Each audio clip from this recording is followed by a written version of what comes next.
I'm Kathleen Durkin of Columbia's Zuckerman Institute. And I'm Devin Powell of the Zuckerman Institute. Welcome to Lab in the Time of Coronavirus. This podcast follows the lives of brain scientists who are pivoting to combat COVID-19 in this time of crisis. So it's been a little over a year since we started this podcast, and we thought we'd start today by thinking back to last March, which, if you may remember, was a bit of a confusing time. The World Health Organization, WHO, had declared COVID-19 a pandemic. I remember people were sanitizing their deliveries and their grocery bags. We were told not to wear masks, and then we were told to wear masks. And research institutes across the world were trying to figure out, what do we do in the middle of all this chaos? You come back off the holidays, things, start to get a little bit busier mid-January, and February is typically a super busy month. And, all of a sudden, the world stopped. So that's Jennifer Ferris. She's the chief operating officer at the Zuckerman Institute. And she quickly realized that her job needed to change in these suddenly strange circumstances we found ourselves in. The first week, we had to kind of get our act together pretty quickly. I have a background in operations, right? So I was fully knowledgeable about what to do in the case of an emergency. And one of the first things you do is you manage your communication channel. And my job at that point became sort of chief communicator. So the conversation started with the safety of people at the Institute. We just collectively said, look, we need to protect our people, and we need to also protect their sense of safety. We need to give them some sense of control over their lives and level with them. And even though nobody around us was saying it, we went ahead and had an all-employee meeting, you all probably remember, and we told everybody, you are likely not going to come back for a long time. I just remember it got real quiet. And then after the meeting, I just got a flood of thank yous, people saying, now I can move forward. Now I can do something. I can make a plan. And what about the hundreds of scientists and the other research workers who are conducting experiments and trying to keep the facilities running? Well, the Institute tried to work out who had to be in the building to prevent years of research and hard work from disappearing. We had done these sort of, these analyses that was like, well, we could bring 20% of people back. We could do this. And it was all based on the R naught number, right? Because all of a sudden we're all experts now on that. And so one night we worked overnight to pull together a spreadsheet of all of the important and essential people that needed to be in the building. One of the first challenges they faced in those early days was getting masks to protect those essential personnel. Kudos to our team. We had some boxes and some shipments coming in that when others couldn't. And so we, as a result, were able to actually donate quite a bit. We were also able to save what we needed for the work that needed to get done in our building. But I do remember there was this one, it was chaos, but there was this one woman who reached out to us. I don't even know how she got our information, but she was the head of a nursing home in the neighborhood. And she was pleading for masks. And so literally we, Barbara Hahn and our operations team, she packaged up some stuff, put it in a box, called the lady. She came out to the door. We put it outside the door, because no contact, right? And she came, and her husband came and picked it up. And we got a nice little note from her that we had provided them with, PPE that they were so desperate for. Early on, the team realized that testing would be an important part of being able to reopen. In order to bring people back into the building safely, we needed to be able to test and to monitor the cases. We needed to figure something out, and we needed to do it quickly. And so we started really, kind of a boots on the ground effort to figure out who else is testing, who else has connections that we could partner with. That's Jen Adams. She had been hired only a few weeks before the pandemic hit to serve as Zuckerman's Senior Director of Administrative Services. Now she found herself leading the effort to bring coronavirus testing to the Institute.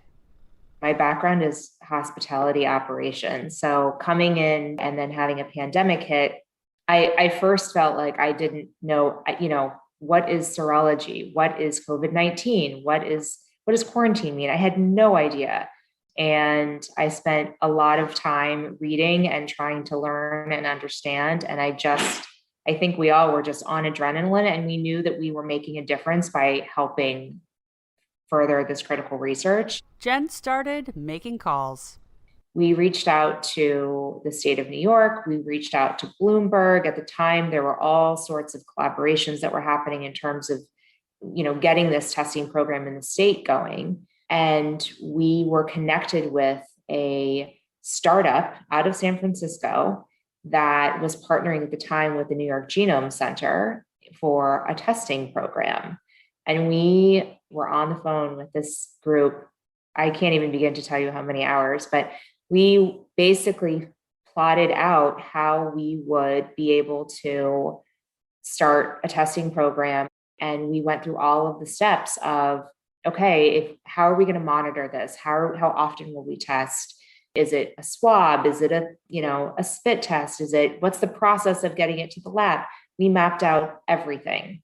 The late nights that we spent on the phones talking through all sorts of different scenarios. Now, looking back, first of all, I'm so much closer with all of my colleagues as a result of it. I have met so many people throughout the university as a result that I've never even met in person. We all felt like this one small little thing could actually be really impactful, and it's making a difference. So this nimble team ended up sharing what they had learned. Director Rui Costa chaired efforts to bring testing to Columbia as the university ramped up. As the months dragged on, other issues emerged. Schools shut down, family members became sick, and it was clear that the caregiver obligations at home placed a greater burden on the women than the men of the Zuckerman Institute. Rui and the team started thinking about the support that members of the community needed. And for Rui, one of the biggest challenges over the last year has been helping people to stay mentally healthy. Science is done with our brains. And to me, the most scary thing after the deaths and COVID-19 was mental health issues. People were alone. I struggled many times with anxiety, depression. I didn't even know. My mentor died with COVID-19, and she realized she was going to die. She had dialysis, and she said, "Rui, it's going to hit here." She was an immunologist, and she wrote a poem that I then shared with the lab and the world about her knowledge of what was about to come. And so that was very powerful. Most conversations that I had about the Institute, even besides policies and stuff, was, "Are you okay? Are you okay back?" And these affected everyone beyond anything I've seen. And it affected people of all ages, at all stages of their scientific career. The pandemic didn't affect everyone the same way.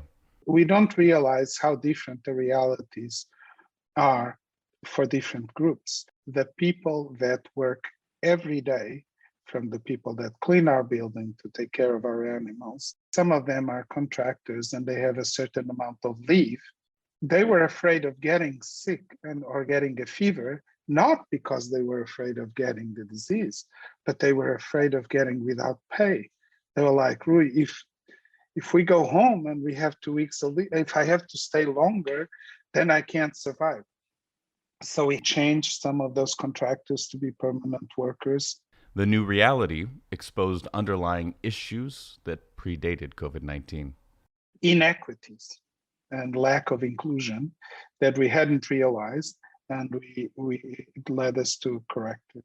And so one of the early conversations was, how could we help women that have families, or, in some cases, men that have families and kids, but also dependent care, elderly people or people with other problems, health problems, needed to be taken care of. And some people are the primary caregivers in their family.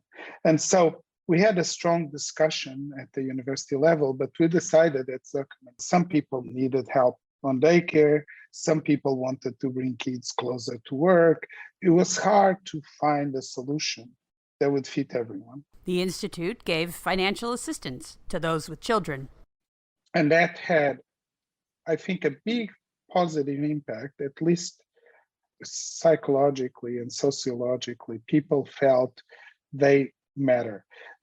We're not naive in thinking it resolved the problems. It didn't. It just put a little weight on the other side of the scale. But it also revealed, like I mentioned, a long-standing bias. On top of these, we had a realization of the tremendous inequalities and biases and racism in our society. This all relates to the same thing. It's about being better as humans, organizing ourselves better, being more equal, less biased. We're now working towards more stable policies that would try to resolve those issues throughout long term. It's been a tough year for everyone, but there are some positives. Rui noted the pressure for science to become more open and accessible. We saw great examples on the research related to COVID. Certainly, it put pressure. What about people dealing with Alzheimer's or Parkinson's? Those brain disorders affect more people than COVID. Why aren't we doing these? The very vast majority of our research is publicly funded.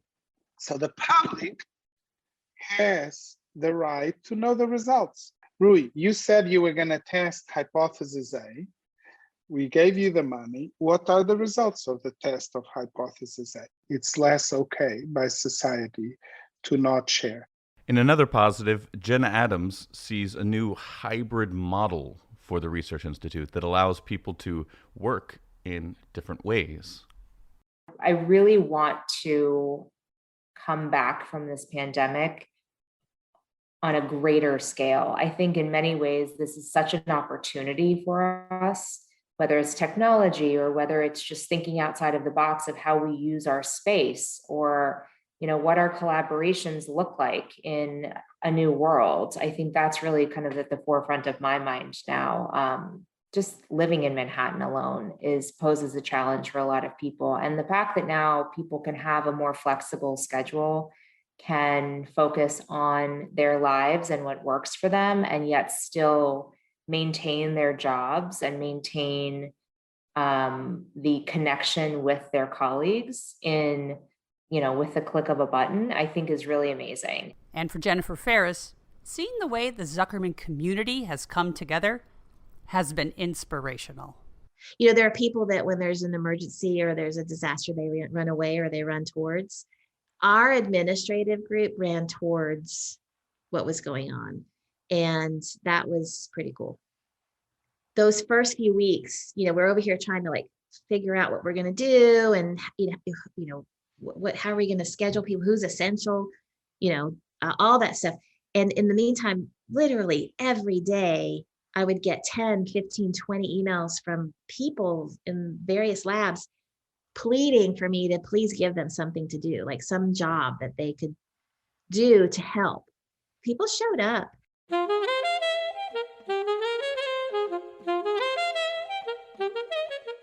Thanks for listening to Lab in the Time of Coronavirus.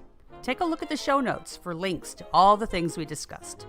You can find all of our episodes at zuckermaninstitute.columbia.edu or on iTunes. Take a moment to rate and review us on iTunes. That makes it easier for other people to find us. And special thanks to Rui Costa, Jennifer Ferris, and Jen Adams for sitting down with us for this episode, and to the entire Zuckerman team. The music today was provided by Miguel Zanon, jazz artist in residence at the Zuckerman Institute. If you have any thoughts, if you have any questions, you can find us on Twitter and Instagram at ZuckermanBrain. But before we go, Kathleen, I think you had one last question for the people we interviewed. What is the first thing you plan to do post-pandemic? Here's Jennifer Ferris. I am going to take a scuba diving trip. Here's Jen Adams. Jump on an airplane and travel everywhere. And finally, Rui Costa. Hug my parents, probably.